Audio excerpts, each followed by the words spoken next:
Hey friends, if OpenGL is not supported on your Windows computer, if you get this error, then please watch this video. Now, here's our first approach. Obviously, search for Device Manager, open the Device Manager, expand the list of display adapters, right click and update each one. This should be the absolute first approach because the issue is with the OpenGL.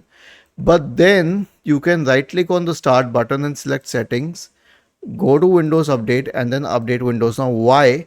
Because security updates are also important for OpenGL.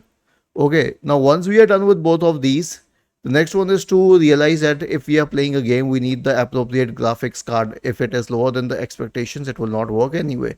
But if it is already higher than the expectations, then you can also perform one more solution, which is a clean boot. Why this? Because it could be caused due to third-party software interference. So search for system configuration in the Windows search bar and open system configuration.